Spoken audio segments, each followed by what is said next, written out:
بسم اللہ الرحمن الرحیم۔ سورۃ الذاریات، اس کی ابتدائی 18 جو آیات ہیں ان کا ہم نے ترجمہ پچھلے درس میں کیا تھا۔ اس میں آیت نمبر 15 سے شروع ہوتا ہے متقین کا بیان۔ اللہ تبارک و تعالیٰ نے جو ان کو نعمتیں جنت میں عطا فرمانی ہیں ان کا بیان ہے، اور آگے ان کی نشانیاں ہیں کہ ان کی نشانیاں کیا ہیں، ان کے اوصاف کیا ہیں، ان کے اندر کیا کیا خوبیاں اور کیا کیا کوالٹیز پائی جاتی ہیں۔ ان المتقین فی جنات وعیون، بے شک متقین جنتوں میں اور چشموں میں ہوں گے، باغات اور چشموں میں ہوں گے۔ آخذین ما آتاہم ربہم، جو ان کا رب انہیں عطا فرما رہا ہوگا اس کو لے رہے ہوں گے، یعنی اللہ تبارک و تعالیٰ جو انعامات ان پہ فرمائے گا اس سے فائدہ اٹھائیں گے۔ انہم کانوا قبل ذالک محسنین، یہ اس سے پہلے یعنی دنیا میں احسان کرنے والے، نیکی کرنے والے، بھلائی کرنے والے تھے۔ کانوا قلیلا من اللیل ما یہجعون، رات کو وہ تھوڑا ہی آرام کیا کرتے، تھوڑا سویا کرتے تھے۔ وبالاسحار هم یستغفرون، اور سحری کے وقت وہ استغفار کیا کرتے تھے، بخشش مانگتے تھے اللہ تبارک و تعالیٰ سے۔ ایک ہوتا ہے نافرمان آدمی، وہ گناہوں پہ گناہ کرتا جاتا ہے اور اس کو اس کا احساس بھی نہیں ہوتا کہ میں گناہ کر رہا ہوں، اور ایک وہ ہے جو نیکی کرتا ہے، گناہ سے بچتا ہے، پھر بھی اللہ تبارک و تعالیٰ کی بارگاہ میں استغفار کرتا ہے، عاجزی کرتا ہے، انکساری کرتا ہے، ڈرتا ہے کہ پتہ نہیں میری عبادات اللہ تبارک و تعالیٰ کی بارگاہ میں مقبول ہیں کہ نہیں۔ تو فرمایا کہ رات کو عبادت کرتے ہیں اور سحری کے وقت استغفار کرتے ہیں، اللہ تبارک و تعالیٰ کی بارگاہ میں عاجزی اور انکساری کرتے ہیں۔ وَفِي أَمْوَالِهِمْ حَقٌّ لِلسَّائِلِ وَالْمَحْرُومِ، اور ان کے مالوں میں حق ہے سائل اور محروم کا۔ سائل مانگنے والا، محروم جس کے پاس کچھ نہیں ہے۔ تو سائل اور محروم ان کا حق ہے ان کے مالوں میں۔ اس کی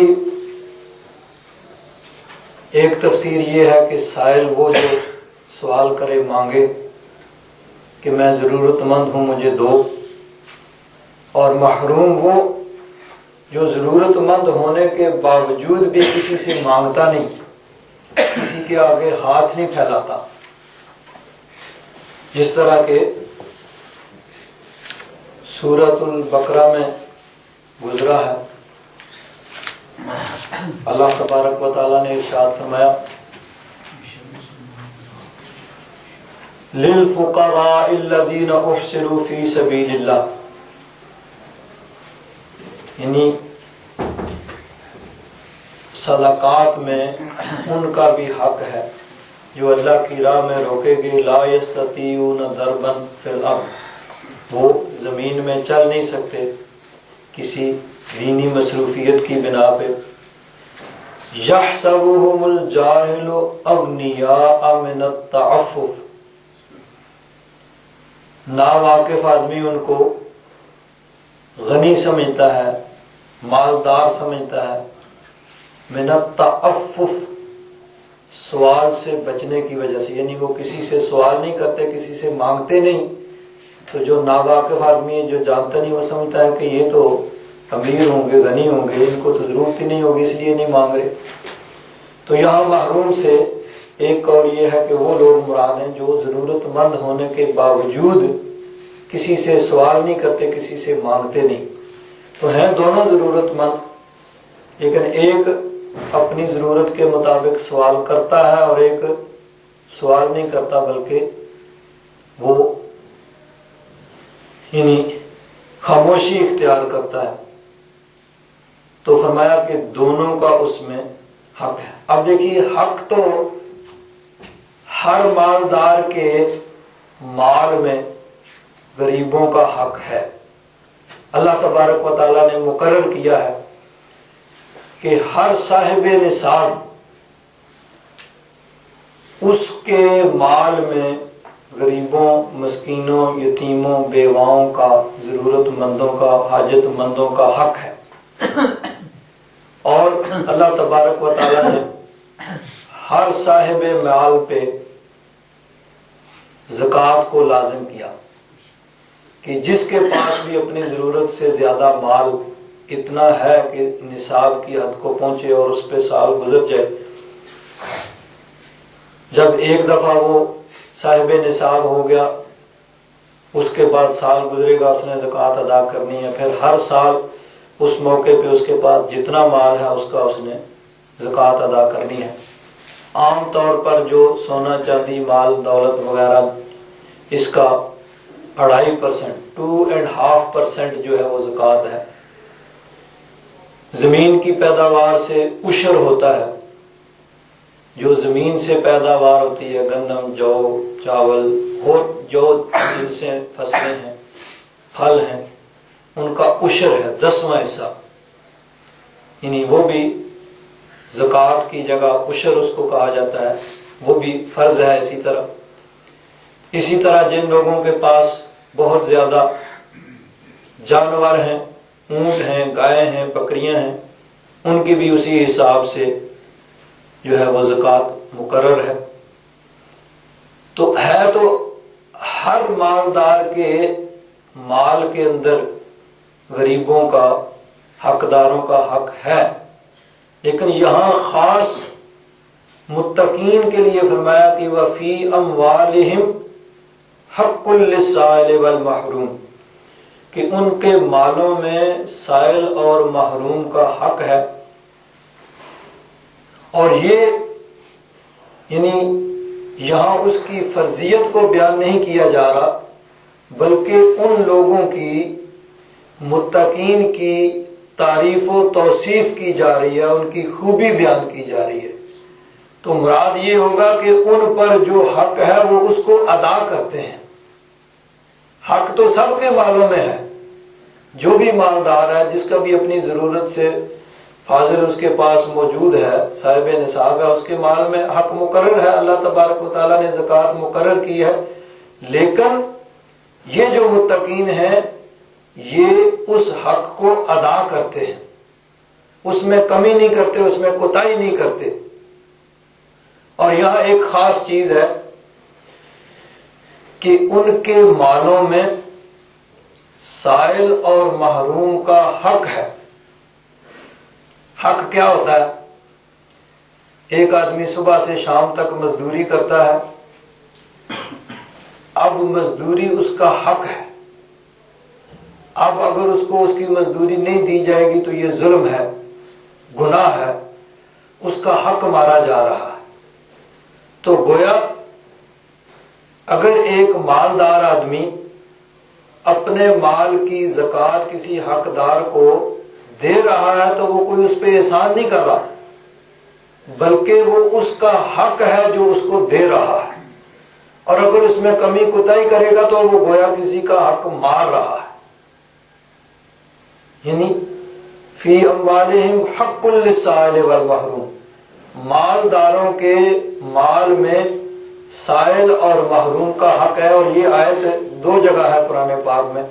آگے بھی ایک جگہ یہ 29ویں سپارے میں بھی آتی ہے، وفی اموالہم حق معلوم للسائل والمحروم، کہ ان کے مالوں میں سائل اور محروم کا ایک مقرر حق ہے۔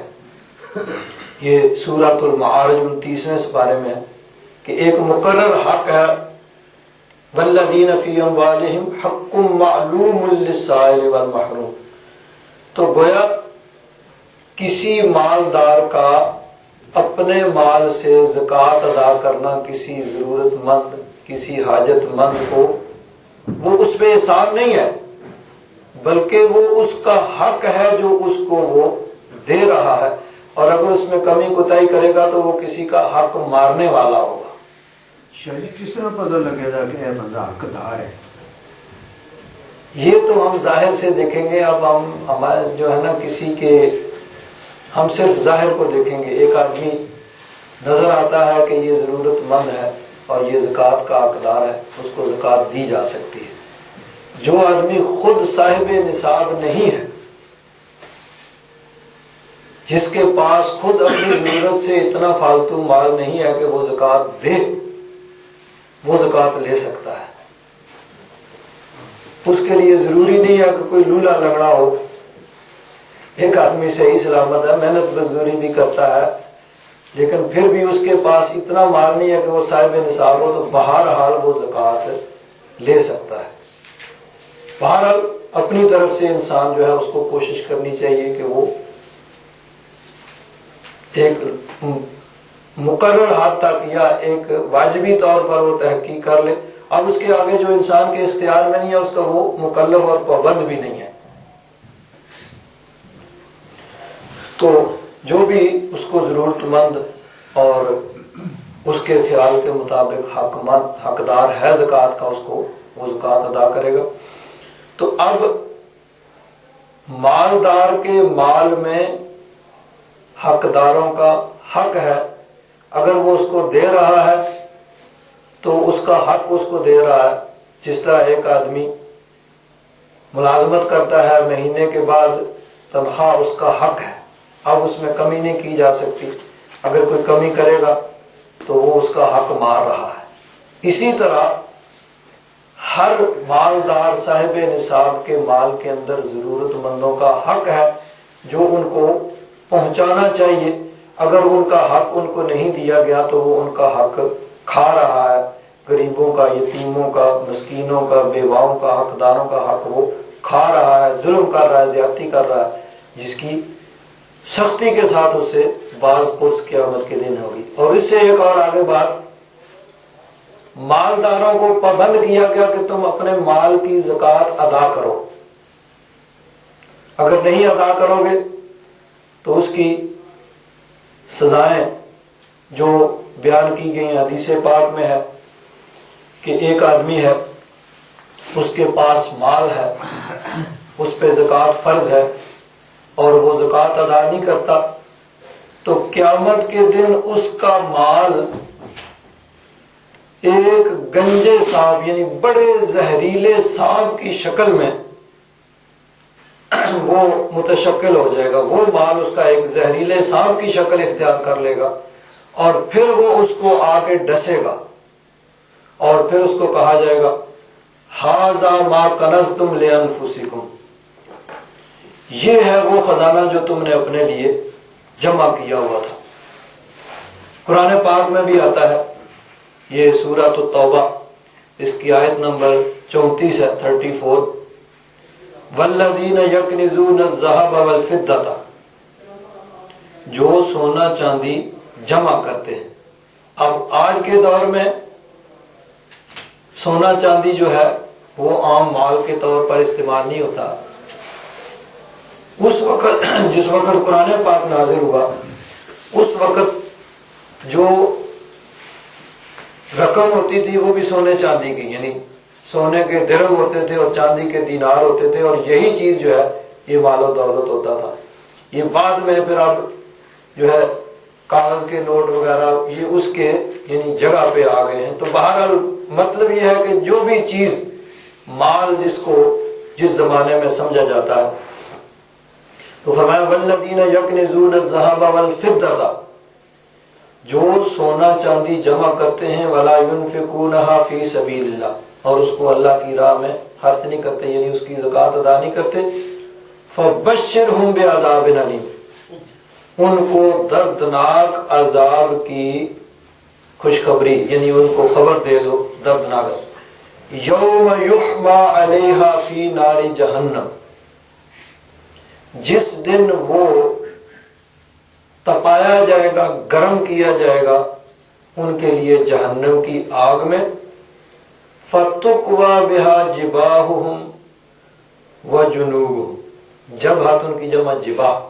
پیشانیاں، اور جنوب ان کے پہلو، وَظُهُورُهُمْ ان کی پشتیں، اس مال و دولت سونا چاندی جو انہوں نے جمع کیا اور اس کی زکوٰۃ ادا نہیں کی، قیامت کے دن وہ جہنم کی آگ میں تپایا جائے گا، گرم کیا جائے گا، پھر اس کے ساتھ داغا جائے گا، لوہا گرم کر کے لگایا جائے نا تو وہ جلا دیتا ہے، اس کو داغنا کہتے ہیں۔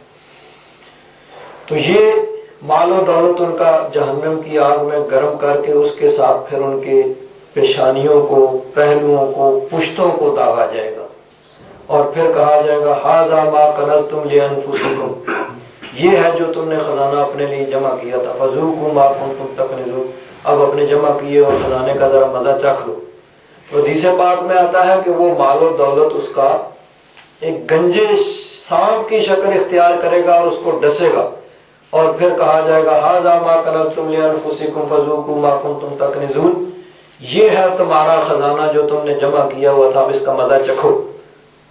تو عرض میں یہ کر رہا تھا کہ مالداروں کو حکم دیا گیا کہ تم اپنے مالوں کی زکوٰۃ ادا کرو، لیکن کسی غریب، یتیم، مسکین، بیوہ، حاجت مند کو یہ نہیں کہا گیا کہ تم جا کے لو، ان کو پابند نہیں کیا گیا کہ تم نے جا کے لینا ہے، مالداروں کو کہا گیا کہ تم نے دینا ہے۔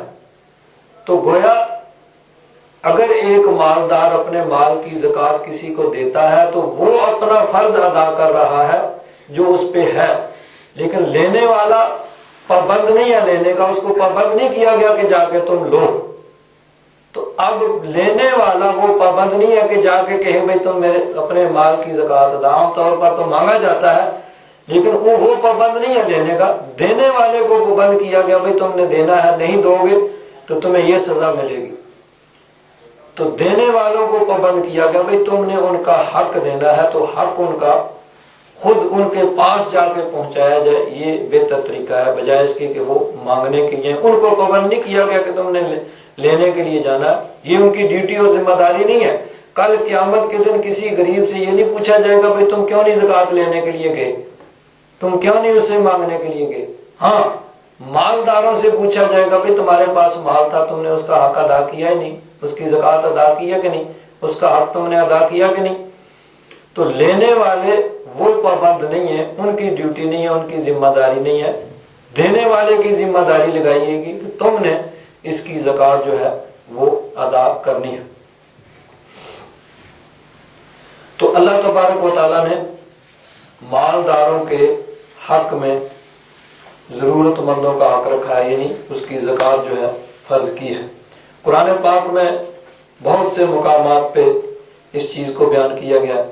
اگر ہم شروع سے دیکھیں تو سب سے پہلے سورۃ البقرہ کا آغاز ہوتا ہے، تو اللہ تبارک و تعالیٰ نے فرمایا الف لام میم ذالک الکتاب لا ریب فیہ، یہ کتاب ہے جس میں کوئی شک نہیں، ھدی للمتقین، متقین کے لیے یہ ہدایت ہے، الذین یؤمنون بالغیب، جو غیب پر بن دیکھے ایمان رکھتے ہیں، ویقیمون الصلاۃ، اور نماز قائم کرتے ہیں، ومما رزقناہم ینفقون، اور جو ہم نے انہیں دیا ہے اس میں سے وہ خرچ کرتے ہیں، یعنی زکوٰۃ ادا کرتے ہیں۔ والذین یؤمنون بما انزل الیک وما انزل من قبلک، وہ جو ایمان لاتے ہیں اس پہ جو آپ پہ نازل کیا گیا اور جو آپ سے پہلے نازل ہوا، بالآخرۃ ہم یوقنون، آخرت پہ بھی ایمان رکھتے ہیں۔ اولئک علی ھدی من ربہم واولئک ھم المفلحون، یہی لوگ اپنے رب کی طرف سے ہدایت ہیں اور یہی لوگ فلاح پانے والے، کامیابی حاصل کرنے والے۔ تو یہاں پر بھی متقین کی جو نشانیاں بیان کی ہیں ان میں ایک نشانی وَمِمَّا رَزَقْنَاهُمْ يُنْفِقُونَ، کہ جو ہم نے ان کو دیا ہے اس میں سے وہ اللہ کی راہ میں خرچ کرتے ہیں۔ اسی طرح دیکھیے سورۃ البقرہ میں آگے چل کے اللہ تبارک و تعالیٰ نے فرمایا، بڑی تفصیل کے ساتھ صدقات کے بارے میں ہے، یہ اس کا 36واں رکوع ہے، آیت نمبر 361 سے یہ شروع ہوتا ہے۔ مثل الذین ينفقون اموالهم فی سبیل اللہ، ان کی مثال جو اللہ کی راہ میں خرچ کرتے ہیں، کمثل حبۃ، اس دانے کی سی ہے، انبتت سبع سنابل، جس کو زمین میں بویا جاتا ہے ایک دانہ، اب اس سے ایک پودا نکلتا ہے، پودے کی آگے 7 شاخیں ہو جاتی ہیں اور ہر شاخ کے اوپر ایک خوشہ، ایک سٹا ہوتا ہے، ہر سٹے کے اندر 100 دانے ہوتے ہیں، تو ایک دانہ بویا ہے اس کے عوض میں 700 ملے ہیں۔ تو فرمایا اللہ کی راہ میں خرچ کرنے والوں کی مثال ایسی ہے جیسے ایک دانہ جس نے 7 بالیں اگائیں اور ہر یعنی بالی میں ایک خوشہ ہے اور ہر خوشے میں 7 دانے، 700، ہر خوشے میں 100 دانے ہیں، تو گویا ایک کے بدلے میں 700 ہو گئے۔ واللہ یضاعف لمن یشاء، اللہ تبارک و تعالیٰ جس کے لیے چاہتا ہے اس سے بھی زیادہ، یعنی جتنا خلوص ہوگا اس خلوص کے اعتبار سے اللہ تبارک و تعالیٰ ایک کے بدلے میں 700 گنا یعنی اس کا ثواب جو ہے وہ اس سے بھی زیادہ عطا فرمائے گا۔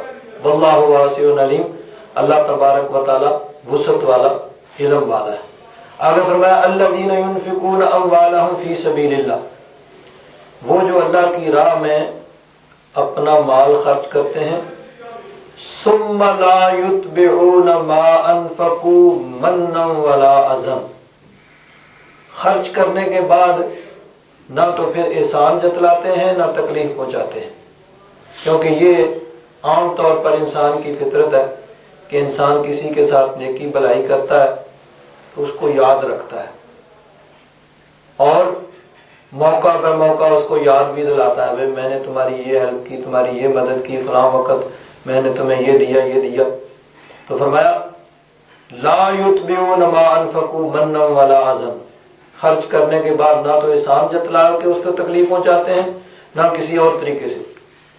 تو ایسے لوگ جو ہیں یعنی خرچ کرنے کے بعد احسان نہیں جتلاتے، تکلیف نہیں پہنچاتے، لہم اجرہم عند ربہم، ان کے لیے اجر ہے ان کے رب کے پاس، ولا خوف علیہم ولا هم یحزنون، ان کے اوپر نہ خوف ہوگا نہ وہ غمگین ہوں گے۔ آگے فرمایا قول معروف ومغفرۃ، اچھی بات کرنا اور بخش دینا، خیر من صدقۃ یتبعها ذا، اس صدقہ سے بہتر ہے جس کے پیچھے تکلیف پہنچائی جائے۔ ایک آدمی نے صدقہ کیا اور صدقہ کے بعد پھر احسان جتلایا یا تکلیف پہنچائی، اس سے بہتر وہ ہے جس نے زبانی کلامی اس کے ساتھ نرمی کے ساتھ اچھے طریقے سے کلام کیا، صدقہ تو نہیں کیا لیکن گفتگو اچھے طریقے سے، پیار سے، محبت سے اس سے گفتگو کی۔ تو فرمایا اس صدقے سے تو وہ گفتگو ہی بہتر ہے کہ جس کے بعد پھر جس کو صدقہ کیا اس کو تکلیف پہنچائے گی۔ تو اللہ تبارک و تعالیٰ نے مالداروں پر زکوٰۃ فرض کی ہے کہ ان کے مالوں کے اندر حق داروں کا حق ہے۔ یہاں ایک اور بھی اس کی تفسیر ہے، پہلے اس کو ذکر کرنے کے بعد پھر ذرا آگے اس کا بیان کرتے ہیں۔ سائل اور محروم، عام طور پر تو اس کی یہی تفصیل کی جاتی ہے کہ سائل سے مراد وہ ہے جو مانگتا ہے، اور محروم جو حقدار ہونے کے باوجود، ضرورت مند ہونے کے باوجود مانگتا نہیں ہے، تو دونوں کا حق ہے۔ ایک تفسیر اس کی یہ کی گئی ہے کہ سائل سے مراد ناطق اور محروم سے مراد غیر ناطق۔ ناطق مطلب بولنے والا انسان، اور غیر ناطق انسان کے علاوہ جانور وغیرہ، تو گویا مالوں کے اندر انسانوں کا بھی حق ہے اور جانوروں کا بھی حق ہے۔ تو یعنی اللہ کے نیک بندوں کی نشانی یہ ہے کہ وہ صرف انسانوں کے ساتھ ہی بھلائی نہیں کرتے، انسانوں کے ساتھ ساتھ جانوروں کے ساتھ بھی بھلائی کرتے ہیں۔ چنانچہ جس طرح بڑی مشہور حدیث پاک ہے کہ حضرت ابو ہریرہ رضی اللہ تعالیٰ عنہ روایت کرتے ہیں کہ نبی کریم صلی اللہ علیہ وسلم نے ارشاد فرمایا کہ ایک آدمی جا رہا تھا رستے میں، اس کو پیاس لگی، آگے ایک کنواں آیا، تو وہ کنواں ایسا تھا کہ جس کے یعنی کوئی سیڑھیاں وغیرہ بنی ہوئی تھیں، اور اس سے اتر کے اس کے اندر جا کے وہ پانی پیتا تھا۔ وہ اترا، اس میں جا کے پانی پیا، پانی پی کے باہر نکلا تو دیکھا ایک کتا جو ہے وہ پیاس سے ہانپ رہا ہے، قریب المرگ ہے، کیچڑ چاٹ رہا ہے، اتنی اس کو پیاس لگی ہوئی ہے۔ تو اس نے دل میں سوچا بھی جس طرح مجھے پیاس لگی ہوئی تھی اس کو بھی اسی طرح پیاس لگی ہوئی ہے۔ تو اس نے کیا کیا، پھر وہ کنویں میں اترا، اس کے پاس چمڑے کا موزہ تھا، اس کو پانی سے بھرا، اور پانی سے بھر کے آ کے اس موزے کے ذریعے سے اس کتے کو پانی پلایا۔ کتے نے پانی پیا، وہ بھاگ گیا۔ حضور نبی کریم صلی اللہ علیہ وسلم نے ارشاد فرمایا اللہ تبارک و تعالیٰ نے اس کی نیکی کو قبول فرما کے اس نیکی کی وجہ سے اس کو بخش دیا۔ ایک کتے پر بھلائی کرنے کی وجہ سے اللہ تعالیٰ نے اس کو بخش دیا۔ صحابہ کرام نے عرض کیا یا رسول اللہ کیا جانوروں کے ساتھ نیکی کرنے سے بھی ہمیں اس میں بھی اجر ملے گا؟ تو حضور نے فرمایا ہر تر جگر والے کے ساتھ نیکی کرنے میں اجر ہے، کہ جو بھی آخر ہیں تو وہ بھی جاندار ہیں نا، ان کے ساتھ نیکی کرنے میں بھی اس میں بھی اجر ہے۔ اللہ تبارک و تعالیٰ اس میں بھی اجر عطا فرماتا ہے کہ کتے کو پانی پلا کے اس کی جان بچانے والا، اس کی بھی بخشش اس نیکی کی وجہ سے ہوگی۔ اللہ تبارک و تعالیٰ نے اس کے باقی چیزوں سے صرف نظر کر لی اور صرف اس ایک نیکی کی وجہ سے اس کو بخش دیا۔ اسی طرح یہ بھی بخاری شریف کی حدیث پاک ہے کہ ایک عورت تھی، اس نے ایک بلی رکھی ہوئی تھی، اس کو اس نے باندھ کے رکھا، نہ تو اس کو کھانے کے لیے دیا نہ اس کو کھول دیا بھئی جا کے خود وہ جا کے کھا پی لے، تو وہ بھوک سے مر گئی۔ تو حضور نے فرمایا اس کی وجہ سے اس کو جہنم میں ڈال دیا گیا، ایک بلی پہ ظلم کرنے کی وجہ سے اس کو جہنم میں ڈالا گیا، اور ایک کتے پر احسان نیکی کرنے کی وجہ سے اس آدمی کو ایک آدمی کو بخش دیا گیا۔ تو یہاں ایک اس کی تفسیر یہ بھی ہے کہ سائل سے مراد ناطق بولنے والے انسان، اور غیر ناطق محروم سے مراد وہ جو بول نہیں سکتے، ان کا بھی اس میں حق ہے۔ تو دیکھیے اسلام کے اندر آج دنیا میں انسانی حقوق کی بات ہوتی ہے یا جانوروں کے حقوق کی بات ہوتی ہے دیرن بسخرمن، اور اسی طرح یہ یعنی اسلام میں 1400 سال سے زیادہ عرصہ پہلے تمام حقوق جو ہیں جانوروں کے حقوق بھی مقرر کیے گئے، اور ان کے ساتھ بھی نیکی اور بھلائی کا ایسا، بلکہ جانوروں کے ساتھ ساتھ درختوں کے بھی حقوق ہیں کہ کسی درخت کو، سایہ دار درخت کو، پھل دار درخت کو بلا ضرورت کاٹنے سے منع کیا گیا۔ کہ سایہ دار درخت ہے لوگ اس کے سائے میں بیٹھیں گے، پھل دار درخت ہے اس کا پھل لوگ کھائیں گے، تو اس کو بغیر کسی ضرورت کے نہ کاٹا جائے۔ تو اسلام کے اندر یہ اس وقت ان چیزوں کے حقوق جو ہیں وہ مقرر کیے گئے۔ تو اس کی ایک تفسیر یہ بھی ہے کہ سائل انسان ہے اور محروم سے مراد جانور ہے، ان کے ساتھ نیکی کرنے سے بھی اللہ تبارک و تعالیٰ جو ہے وہ اجر عطا فرماتا ہے۔ چنانچہ ایک بزرگوں کا واقعہ ہے کہ انہوں نے دیکھا کہ ایک بچھو پانی میں ڈوب رہا ہے، پانی میں بچھو ڈوب رہا ہے، انہوں نے کیا کیا، بھئی بیچارہ جاندار مر جائے گا، چلو اس کو بچائیں۔ انہوں نے نیچے سے ہاتھ ڈالا تو اس کو اٹھا لیا۔ اب بچھو جو ہے اس کی فطرت یہی ہے کہ جو بھی آئے گا اس کو ڈنگ مارے گا، کاٹے گا، اس کو یہ نہیں کہ یہ مجھے بچا رہا ہے۔ انہوں نے ہاتھ پہ اس کو جیسے ہی اٹھایا تو اس نے ڈنگ مارا۔ اب وہ تکلیف وہ جو ہاتھ ان کا کام گیا، وہ پھر پانی میں گر گیا۔ پھر جب ڈوبنے لگا انہوں نے پھر بچانے کی کوشش کی، پھر نکالا تو وہ پھر اس نے ڈنگ مارا، پھر تکلیف سے وہ ہاتھ کام گیا، پانی میں گر گیا۔ وہ بار بار اس کو بچانے کی کوشش کر رہے ہیں اور وہ ڈنگ مار رہا ہے۔ تو کسی نے دیکھا تو کہا بابا جی یہ کیا کر رہے ہیں؟ یہ بار بار ڈنگ مار رہا ہے اور آپ اس کو بچانے کی کوشش کر رہے ہیں. تو انہوں نے کہا کہ ڈنگ مارنا اس کی فطرت ہے. جب یہ اپنی فطرت سے باز نہیں آ رہا تو میں اپنی عادت سے کیوں باز آ جاؤں؟ یہ اپنی فطرت نہیں چھوڑ رہا، بار بار میں اس کو بچانے کی کوشش کرتا ہوں، یہ مجھے ڈنگ مار رہا ہے، تو یہ اپنی فطرت کو نہیں چھوڑ رہا تو میں اپنی فطرت کو کیوں چھوڑوں؟ تو اللہ تبارک و تعالیٰ نے جانوروں کے ہر چیز کے حقوق جو ہیں وہ مقرر کیے. تو یہاں ایک تفسیر جو ہے اس کی یہ بھی ہے، سائل سے مراد انسان اور محروم سے مراد جانور ہے. بہرحال عام طور پر یہی اس کی تفسیر کی جاتی ہے کہ چاہے وہ مانگے یا خاموش رہے، جو بھی ضرورت مند حاجت مند ہے اس کو زکوٰۃ جو ہے وہ ادا کی جائے. اب یہاں ایک اور بات بھی ہے، سائل مانگنے والا جو سوال کرتا ہے. ایک ہے کسی آدمی کا سوال کرنا، اسلام کے اندر سوال کرنے سے سختی سے منع کیا گیا ہے.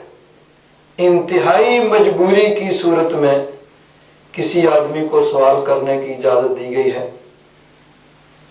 اس کے علاوہ کسی کو مانگنا، ہاتھ پھیلانا، یہ بہت ہی معیوب اور برا ہے. اللہ تبارک و تعالیٰ اور اس کے محبوب نے اس کو سخت ناپسند کیا ہے کہ کوئی آدمی وہ کسی کے آگے ہاتھ پھیلائے اور سوال کرے، یعنی جس طرح عام طور پر مانگا جاتا ہے. اس چیز کو سخت ناپسند کیا گیا ہے اور منع کیا گیا. تو سوال کرنے سے منع کیا گیا ہے، روکا گیا ہے، اس کو ناپسند کیا گیا ہے، لیکن دینے والوں کو یہ نہیں کہا گیا. حضور نبی کریم صلی اللہ علیہ وسلم کو ارشاد فرمایا گیا وَأَمَّا السَّائِلَ فَلَا تَنْهَرْ، کہ محبوب سائل کو نہ جھڑکو. تو دینے والوں کو یہ کہا گیا کہ سائل کو جھڑکو نہیں، اور مانگنے سے مانگنے والوں کو منع کیا گیا بھئی نہیں، یہ تم کام نہیں کرو، تم خود محنت کرو، مزدوری کرو اور اپنے لیے خود کماؤ. اور انتہائی مجبوری میں بھی وہ بہت ہی محدود جو ہے وہ اس سے بھی یعنی منع کیا گیا ہے. چنانچہ دیکھیے احادیث مبارکہ میں نبی کریم صلی اللہ علیہ وسلم نے ارشاد فرمایا، حضرت ابو ہریرہ روایت کرتے ہیں، جس شخص نے اپنا مال زیادہ کرنے کے لیے لوگوں سے سوال کیا، یعنی اس کو ضرورت نہیں ہے، اپنا مال بڑھانے کے لیے وہ مانگ رہا ہے، تو وہ انگاروں کا سوال کر رہا ہے، انگارے آگ کے انگاروں کا سوال کر رہا ہے، وہ کم سوال کرے یا زیادہ سوال کرے. ایک حدیث پاک میں حضور نے فرمایا کہ ایک شخص ہمیشہ لوگوں سے سوال کرتا رہتا ہے حتیٰ کہ قیامت کے دن اس حال میں آئے گا کہ اس کے چہرے پہ گوشت کی ایک بوٹی نہیں ہوگی. ایک حدیث پاک میں یہ ہے، رسول اللہ صلی اللہ تعالی علیہ وسلم نے ارشاد فرمایا گڑ گڑا کر سوال نہ کرو، اگر تم نے مجھ سے کسی ایسی چیز کا سوال کیا جس کو میں دینا ناپسند کرتا ہوں، پھر بھی تم کو وہ چیز دے دوں تو اس میں برکت نہیں ہوگی. تو سوال کرنے سے منع کیا گیا. اور ایک اور حدیث پاک میں ہے، نبی کریم صلی اللہ علیہ وسلم نے ارشاد فرمایا تم میں سے کوئی شخص اپنی رسی لے، پھر لکڑیوں کا گٹھا اپنی کمر پر لاد کر لائے اور ان لکڑیوں کو فروخت کرے اور اس سے اللہ اس کے چہرے کو سوال سے محفوظ رکھے، تو یہ اس کے لیے اس سے بہتر ہے کہ وہ لوگوں سے سوال کرے، کوئی اس کو دے، کوئی منع کرے. تو یہ جو ہے نا، وہ لکڑیوں کا گٹھا اپنی کمر پہ لاد کے لائے، یہ چیز اس کے لیے سوال کرنے سے بہت بدرجہ بہتر ہے. ایک حدیث پاک میں آتا ہے کہ اوپر والا ہاتھ نیچے والے ہاتھ سے بہتر ہے، یعنی ایک مانگنے والے کا ہاتھ ہوتا ہے، ایک دینے والے کا ہاتھ ہوتا ہے. تو اوپر والا ہاتھ یعنی دینے والے کا ہاتھ مانگنے والے کے ہاتھ سے بہتر ہے. تو مانگنے کی سخت ممانعت ہے، لیکن یہ مانگنے والے کے اعتبار سے.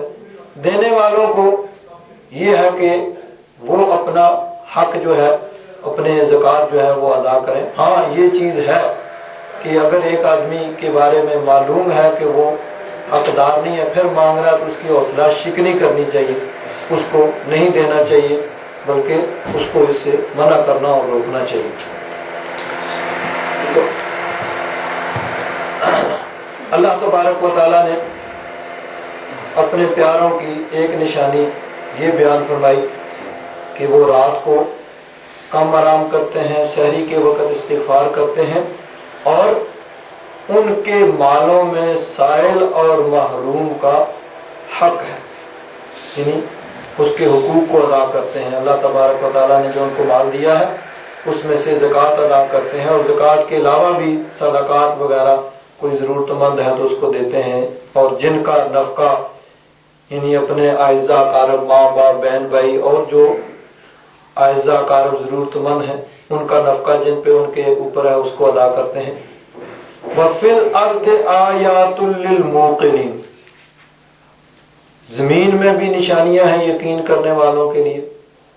زمین کے اندر یعنی جس طرح زمین سے اللہ تبارک و تعالیٰ فصلوں کو، درختوں کو، پودوں کو، پھلوں کو، پھولوں کو اگاتا ہے، اور زمین کے اندر ایسی چیزیں ہیں انسان جس سے اللہ تبارک و تعالیٰ کی ذات پہ نشانیاں موجود ہیں، اور اللہ تبارک و تعالیٰ کی ذات کا یقین حاصل کیا جا سکتا ہے۔ وَفِي أَنفُسِكُمْ، اور پھر خود تمہارے نفسوں کے اندر بھی نشانیاں ہیں۔ افلا تبصرون، کیا تمہیں نظر نہیں آتا؟ ایک ہے عالم کبیر، دنیا جو ہمیں نظر آ رہی ہے، ایک عالم صغیر انسان کا اپنا جسم، اپنی ذات، اپنا نفس، دونوں کے اندر نشانیاں موجود ہیں۔ دنیا کو دیکھ کر بھی اللہ تبارک و تعالیٰ کی ذات پہ یا استدلال کیا جاتا ہے، اور خود انسان اپنے اوپر غور کرے، اس سے بھی انسان کا اپنے اندر کا سسٹم کس طرح اللہ تبارک و تعالیٰ نے انسان کے لیے بنایا ہے، جو انسان کی زندگی کو قائم رکھ رہا ہے۔ تو اس میں بھی غور و فکر کرنے سے انسان کو اللہ تبارک و تعالیٰ کی ذات کا یقین حاصل ہوتا ہے۔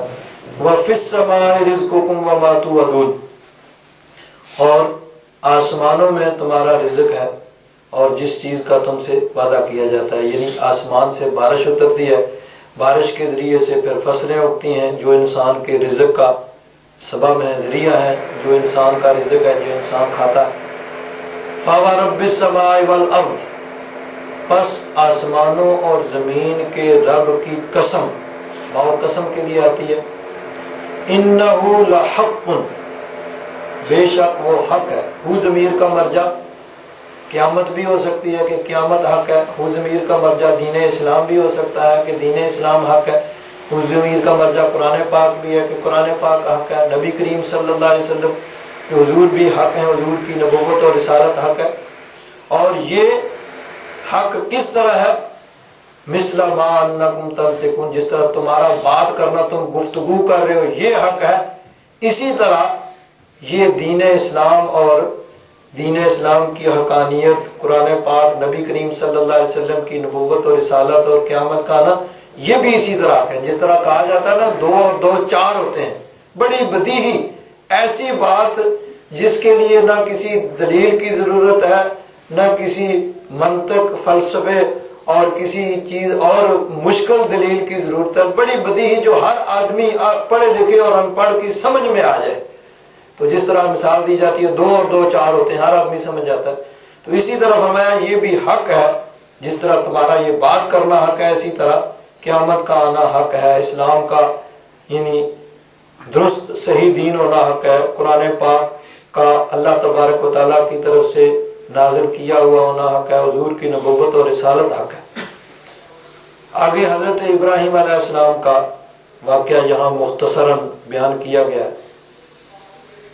متقین کا بیان ہوا، متقین کے سرخیل اور سربراہ اللہ کے پیارے خلیل حضرت ابراہیم علیہ السلام ہے۔ تو حضرت ابراہیم علیہ السلام کا واقعہ یہاں بیان، هل اتاک حدیث ضیف ابراہیم المکرمین، کیا آپ کو خبر پہنچی ہے حضرت ابراہیم علیہ السلام کے معزز مہمانوں کی؟ ضیف مہمان خاص، اور مکرمین معزز محترم معزز مہمان۔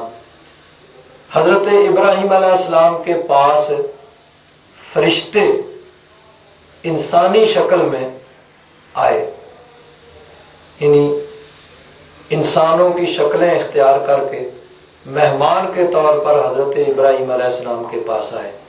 اس واقعہ کو بیان کیا جا رہا کہ حضرت ابراہیم علیہ السلام کے محترم معزز مہمانوں کی خبر آپ کو پہنچی ہے۔ اذ دخلوا علیہ، جب وہ آپ کے پاس آئے، فقالوا سلاما، انہوں نے سلام کیا۔ قال سلام، حضرت ابراہیم علیہ السلام نے بھی سلام کا جواب دیا۔ قوم منکرون، دل میں یہ سوچا کہ کوئی اجنبی ناواقف لوگ ہیں کہ جن سے پہلے واقفیت نہیں ہے۔ فراغ الی اہلہ فجاء بعجل سمین، حضرت ابراہیم علیہ السلام بہت مہمان نواز تھے۔ بعض روایات میں یہ بھی آتا ہے کہ جب تک کوئی مہمان نہ آتا کھانا ہی نہیں کھاتے تھے، مہمان کے انتظار میں بیٹھے رہتے تھے۔ تو جیسے ہی مہمان آئے، ناواقف ہے کون سے کہاں سے آئے ہیں یہ بھی، یعنی حضرت ابراہیم علیہ السلام نے اس طرف توجہ نہ کی کہ یہ فرشتے ہیں، مہمان ناواقف لوگ ہیں۔ فراغ الی اہلہ فجاء بعجل سمین، فوراً گئے اپنے گھر کی طرف اور ایک بھنا ہوا بچڑا لے کے آ گئے۔ عجل گائے کا بچڑا، سمین بنا ہوا، یعنی بچڑا ذبح کیا اور پورے کا پورا وہ جس کو اس کو آگ کے اوپر جس طرح اس کو یعنی وہ جلا کے تو اس کو روسٹ کیا جاتا ہے یا پکایا جاتا ہے، تو وہ بھنا ہوا بچڑا وہ لے کے آ گئے۔ فقربہ الیہم، وہ ان مہمانوں کو پیش کیا، ان کے قریب کیا، تو مہمانوں نے ہاتھ کھینچ لیا، انہوں نے کھانے سے انکار کر دیا۔ اب اس زمانے میں دستور یہ ہوتا تھا کہ مہمان اگر کھانا کھاتا ہے تو اس کا مطلب یہ ہے کہ وہ اچھی نیت سے آیا ہے، اور اگر مہمان کھانا نہیں کھاتا تو اس کا مطلب یہ ہوتا تھا کہ یہ اچھی نیت سے لڑائی جھگڑا یا کچھ تکلیف نقصان پہنچانے کے لیے ہے۔ تو حضرت ابراہیم علیہ السلام نے جب دیکھا کہ وہ ہاتھ کھینچ رہے ہیں، کھا نہیں رہے، تو قال الا تاکلون، فرمایا کیا تم کھاتے نہیں؟ اب جب آپ نے توجہ کی تو پھر آپ کو معلوم ہوا کہ یہ تو فرشتے ہیں جو انسانی شکل میں آئے ہیں۔ فَأَوْجَسَ مِنْهُمْ خِیفَةً، پس آپ نے ان سے خوف محسوس کیا۔ بعض لوگ یہ کہتے ہیں کہ حضرت ابراہیم علیہ السلام کو یہ علم نہیں تھا کہ یہ فرشتے ہیں، انہوں نے انسان ہی سمجھے تھے، اس وجہ سے ڈرے کہ چونکہ یہ کھانا نہیں کھا رہے تو کہیں مجھے تکلیف نہ پہنچائے۔ لیکن محققین یہ کہتے ہیں کہ نہیں، یہ بات درست نہیں ہے۔ پہلے حضرت ابراہیم علیہ السلام کی اس طرف توجہ نہیں تھی، جب آپ نے توجہ کی تو آپ کو معلوم ہو گیا کہ یہ فرشتے ہیں، اس وجہ سے نہیں کھا رہے۔ اب خوف کس وجہ سے تھا؟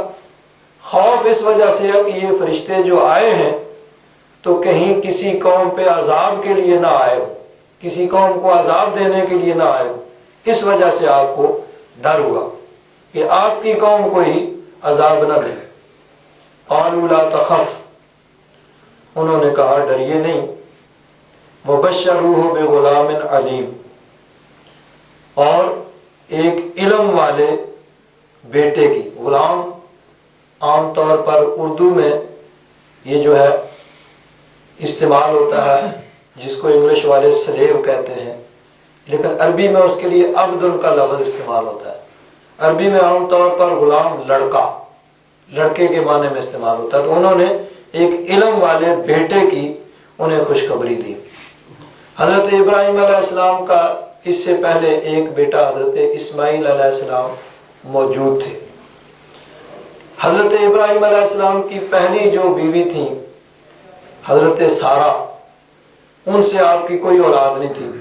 بعد میں حضرت ہاجرہ سے آپ نے نکاح کیا اور ان سے حضرت اسماعیل علیہ السلام پیدا ہوئے، جن کا مشہور واقعہ پھر ان کو مکہ میں بسایا۔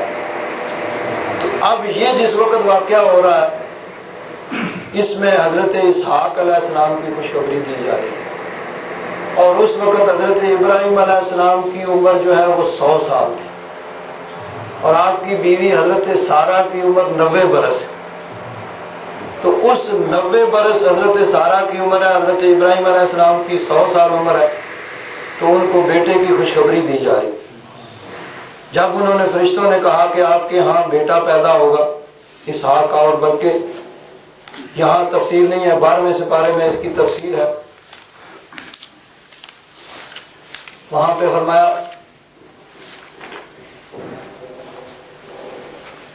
فبشرناها باسحاق کہ اسحاق ان کے بیٹے اسحاق علیہ السلام کی خوشخبری دی، ومن وراء اسحاق یعقوب، اور اس کے بعد اسحاق علیہ السلام کے بیٹے یعنی حضرت ابراہیم علیہ السلام کے پوتے حضرت یعقوب علیہ السلام کی بھی ساتھ ہی خوشخبری دی.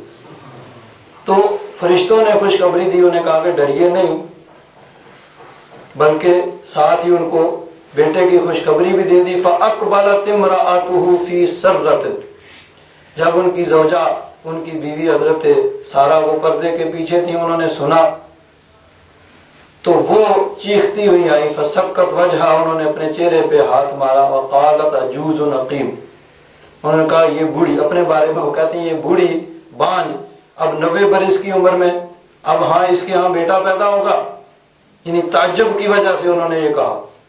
قَالُوا كَذَلِكَ، فرشتوں نے ان حضرت سارہ حضرت ابراہیم علیہ السلام کی بیوی ان کو مخاطب کر کے کہا كَذَلِكَ قَالَ رَبُّكَ، آپ کے رب کا یہی حکم ہے. ہم تو رب کے فرشتے ہیں اور رب کا حکم پہنچانے آئے ہیں، تو رب کا یہی حکم ہے، اس رب تبارک و تعالیٰ کا یہی فیصلہ ہے. إِنَّهُ هُوَ الْحَكِيمُ الْعَلِيمُ، بے شک وہ حکمت والا علم والا ہے. قَالَ فَمَا خَطْبُكُمْ أَيُّهَا الْمُرْسَلُونَ، حضرت ابراہیم علیہ السلام نے فرشتوں سے پوچھا پر تمہارا مقصد کیا ہے؟ یہ تو ایک اضافی بات تھی نا جی، جو تمہیں بیٹے کی خوشخبری دی ہے، اصل کس مقصد کے لیے آئے ہو؟ قالوا انا ارسلنا الى قوم مجرمین، انہوں نے کہا کہ ہم ایک مجرم قوم کی طرف بھیجے گئے. اور وہ کون تھے؟ حضرت لوط علیہ السلام کی قوم، جو اللہ تبارک و تعالیٰ کے نافرمان تھے، اللہ تعالیٰ کی حدوں کو توڑنے والے تھے. حضرت لوط علیہ السلام حضرت ابراہیم علیہ السلام کے بھتیجے تھے، اور ان کو حضرت ابراہیم علیہ السلام نے اس ایک قوم کی طرف ان کی ہدایت اور رہنمائی کے لیے ان کی طرف بھیجا تھا، جو وہاں پہ ان کی بستیاں تھیں اور بڑے بڑے شہر تھے جو وہاں رہتے تھے اور اللہ تبارک و تعالیٰ کی نافرمانی کرتے تھے. تو حضرت لوط علیہ السلام نے ان کو لمبا عرصہ سمجھایا، لیکن وہ نہ سمجھے، باز نہ آئے اپنی حرکتوں سے اور اپنی نافرمانیوں سے. تو پھر اللہ تبارک و تعالیٰ نے فرشتوں کو ان کے عذاب کے لیے بھیجا. تو انہوں نے کہا ہم ایک مجرم قوم کی طرف بھیجے گئے ہیں.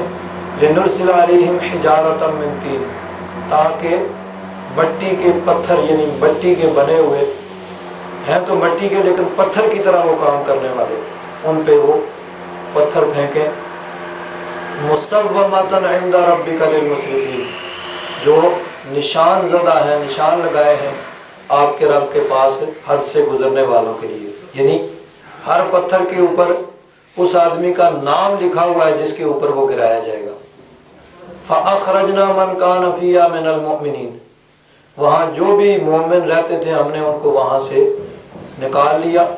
فَمَا وَجَدْنَا فِيهَا غَيْرَ بَيْتٍ مِنَ الْمُسْلِمِينَ، وہاں تو صرف مسلمانوں کا ایک ہی گھر تھا، نہ پایا ہم نے وہاں سوائے مسلمانوں کے ایک گھر کے. یعنی ایک حضرت لوط علیہ السلام تھے اور حضرت لوط علیہ السلام کی 2 بیٹیاں تھیں اور کچھ لوگ جو آپ پہ ایمان لائے تھے. خود حضرت لوط علیہ السلام کی بیوی جو نافرمان تھی اور وہ کفار کے ساتھ ان کی ہم عقیدہ تھی اور ان کے ساتھ ملی ہوئی تھی. تو جب اللہ تبارک و تعالیٰ کا عذاب آیا تو ان کفار کے ساتھ ساتھ وہ آپ کی بیوی جو نافرمان تھی اور کافروں کے ساتھ ہم عقیدہ اور ان کے ساتھ ملی، وہ بھی اسی عذاب کے اندر ہلاک ہو گئی. وَتَرَكْنَا فِيهَا آيَةً لِلَّذِينَ يَخَافُونَ الْعَذَابَ الْأَلِيمَ، اور اس میں ہم نے نشانی چھوڑی ان کے لیے جو دردناک عذاب سے ڈرتے ہیں، یعنی جن کے دل میں عذاب کا خوف ہے. یعنی وہ بستیاں ان کو تباہ کیا گیا، ان کو الٹا گیا، اوپر سے پتھروں کی بارش کی گئی، اور پھر وہ لمبے عرصے تک وہ نشان باقی رہے گی. جو بھی لوگ وہاں سے گزریں وہ دیکھیں کہ اللہ تبارک و تعالیٰ کے نافرمانوں کا کیا انجام ہوتا ہے. وفی موسیٰ، موسیٰ علیہ السلام میں بھی نشانیاں ہیں. یعنی اذ ارسلناہ الی فرعون بسلطان مبین، جب ہم نے ان کو فرعون کی طرف بھیجا روشن دلیل معجزہ دے کر. فتولا برکنہ، فرعون اپنی قوت کے بل بوتے پہ اس نے منہ پھیرا، یعنی اکڑا اور اس نے روگردانی کی. وقال ساحر او مجنون، اس نے کہا یہ موسیٰ علیہ السلام یا تو جادوگر ہیں یا مجنون ہیں. جادوگر اس لیے کہا کہ معجزات کو دیکھ کے اس نے کہا کہ یہ بھی جس طرح جادوگر اپنے جادو کے کرشمے دکھاتے ہیں یہ بھی جادو کے کرشمے دکھا رہے ہیں. اور مجنون اس لیے کہا کہ اتنے بڑے شہنشاہ کے پاس آ کے یہ کہتا ہے کہ میرے پیچھے لگ جاؤ، میری بات مان جاؤ، میرا کلمہ پڑھو. تو گویا وہ اپنی بات کی خود ہی تردید کر رہا ہے، لیکن اس کا مقصد تو تھا لوگوں کو کسی طرح اس سے دور رکھا جائے اور لوگ ان کی طرف متاثر نہ ہوں اور ان کی بات نہ مانے اور ان کا کلمہ نہ پڑھے. ورنہ جادوگر اس زمانے میں بہت قابل احترام ان کے نزدیک ہوتے تھے. اور مجنون تو جو ہے جس کو عقل نہیں ہے، جس کو اپنی خود سمجھ نہیں ہے، تو اس نے ایک ہی لفظ میں اپنی بات کی گویا خود ہی تردید کر دی. قال ساحر و مجنون، یہ جادوگر ہے یا مجنون ہے. فاخذناه وجنوده، ہم نے اس کو فرعون کو بھی پکڑ لیا اور اس کے لشکر کو بھی. فنبذناهم في اليم، پس ان کو سمندر میں پھینک دیا، ڈبو دیا. وهو ملیم، اور وہ ملامت زدہ تھا. وفی عاد، قوم عاد میں بھی نشانی ہے. اذ ارسلنا علیہم الریح العقیم، قوم عاد کی طرف حضرت ہود علیہ السلام کو نبی بنا کے بھیجا گیا تھا. یہ واقعات قرآن پاک میں متعدد مقامات پہ گزر چکے ہیں.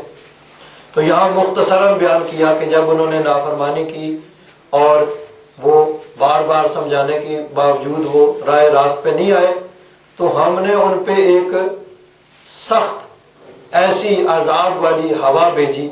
ما تذر من شیء اتت علیہ الا جعلته کالرمیم، وہ جہاں سے بھی گزرتی تھی اس کو چورا چورا کر دیتی. ایسی سخت عذاب، 7 دن اور 8 راتیں یا 8 دن اور 7 راتیں وہ ان پہ چلتی رہی اور اٹھا اٹھا کے ان کو پھینکتی تھی اور سب کو اس نے ہلاک کر دیا.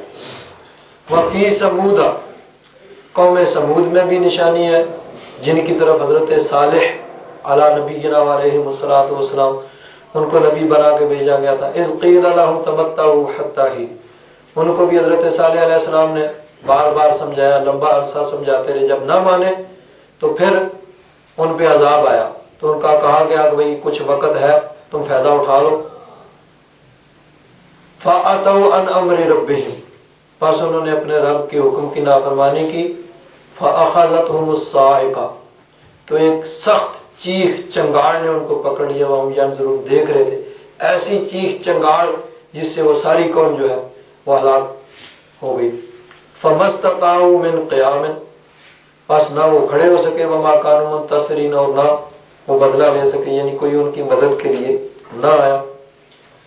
وَقَوْمَ نُوحٍ مِّن قَبْلِ، نوح علیہ السلام کی قوم اس سے پہلے، سب سے پہلے یعنی جن کا واقعات یہاں ذکر ہوا، حضرت ابراہیم علیہ السلام، حضرت موسیٰ علیہ السلام، حضرت ہود علیہ السلام، حضرت صالح علیہ، ان سب سے پہلے حضرت نوح علیہ السلام علی نبینا علیہ الصلوۃ والسلام، یہ حضرت نوح علیہ السلام کی قوم، اس میں بھی نشانی ہے. انہم کانوا قوما فاسقین، بے شک وہ فاسق اور نافرمان لوگ تھے.